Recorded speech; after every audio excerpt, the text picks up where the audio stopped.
vais faire un discours sur la question « Pourquoi la poésie ?»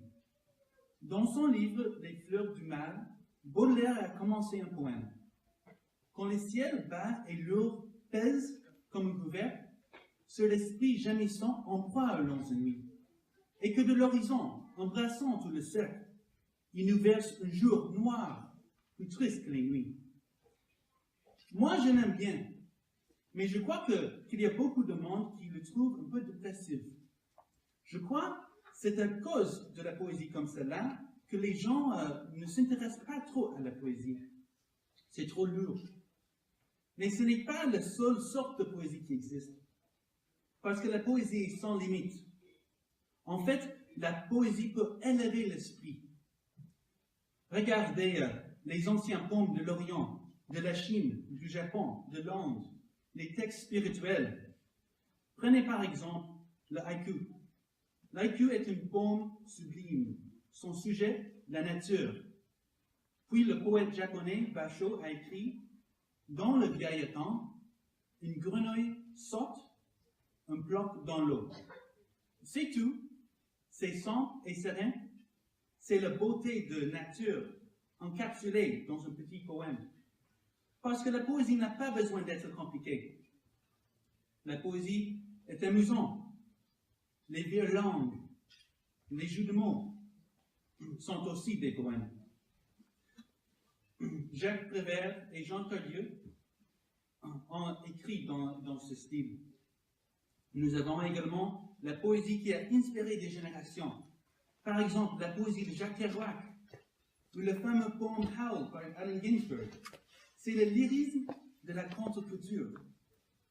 Et encore, on a la poésie qui est plus politique que ça. Il y a des poètes comme Craig Santos Perez et Solmaz Sharif qui ont exprimé contre l'impérialisme des États-Unis. Ou Dana Smith qui s'adresse au problème de la violence perpétrée par la police. Pourtant, la poésie d'aujourd'hui a d'autres tendances. C'est la poésie qui mélange les concepts de la science. Au Québec, il y a un jeune poète, David Jasmin Berrière, qui est vraiment sur la voie de cette poésie. Il a écrit un livre intitulé « La divine mitochondrie ». En anglais, nous avons également des poètes qui ont pratiqué ce type de poésie. Quelques-uns sont tellement doués, et ils sont canadiens aussi. Christopher Dooney, par exemple, a dit qu'il est trop comme un scientifique d'être un poète, mais trop comme un poète d'être un scientifique. Un autre poète, Adam Dickinson, a publié un livre de poésie dédié aux polymères de plastique.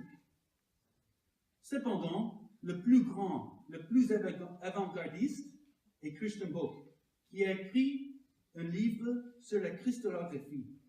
Dans ce livre se trouve un poème sur les cavernes. Géode. Et j'ai fait une traduction de l'anglais. Cette antichambre de mots dans laquelle tout élève est une forêt pétrifiée. Son image, inversée, réfléchie dans lui-même. Des stalagmites, des stalactites, des épines de calcite, vers des miroirs qui n'existent pas. Rêver d'un passage si étroit, ces murs menacent d'écraser le souffle de vos murmures comme des os fracturés dans 1 million de morceaux. Dans ce poème, je crois que Bock veut nous montrer comment une caverne est une belle métaphore de l'inconnu, l'obscur, mais aussi comment une caverne est intéressante dans une façon scientifique. Une caverne est remplie de l'histoire de notre planète. En somme, les murs d'une caverne sont comme des pages d'un livre de poésie. Pour finir mon discours, je vais lire un poème écrit par moi-même. Arrière de la maison, dans la ravine, passait un petit cours d'eau, serpentin. Mon père, mon frère et moi marchions au bord de l'eau en cherchant des bouteilles bleues, des anciens contenants de médicaments. On marchait parmi les canettes et les jouets jetés par les maisons, regardant d'en haut. C'était un monde oublié, c'était notre héritage abandonné. Dans notre rivière apocalyptique, nous cherchions les antiques. Mais un jour, quelque chose qui n'est jamais arrivé. Une bande de poissons géniteurs, des truites arc-en-ciel, sont entrés dans nos eaux interdites, nos eaux négligées, nos eaux polluées. Ils sont venus par les centaines, mais avec les uns sur les autres, on ne savait pas exactement combien. Ils se battaient pour la première place dans un concours d'amour. La truite arc-en-ciel, sa queue, une fourchette, est tachetée et elle brille au soleil. Ce qu'ils faisaient, nageant dans une panique pour faire leur bébé. Mais entre toutes les rivières plus claires et plus fraîches, pourquoi la nôtre? Leurs œufs n'étaient jamais éclos, leur bébé n'était jamais né. Mais un jour, quand l'humanité a décidé de restaurer la santé des eaux, à faire mieux pour la nature, il y a encore un peu d'espoir, une petite chance que les truites vont retourner à mon petit cours d'eau, et pour plusieurs centaines ou millions de générations lointaines. Alors, pourquoi la poésie? Il faut la poésie. Et il faut la poésie parce qu'il n'y a pas de limite pour notre créativité. Vous pouvez faire n'importe quoi avec la poésie. La poésie n'est pas toujours dépressive. Ça peut être aussi une source d'espoir pour les futures générations. Merci beaucoup.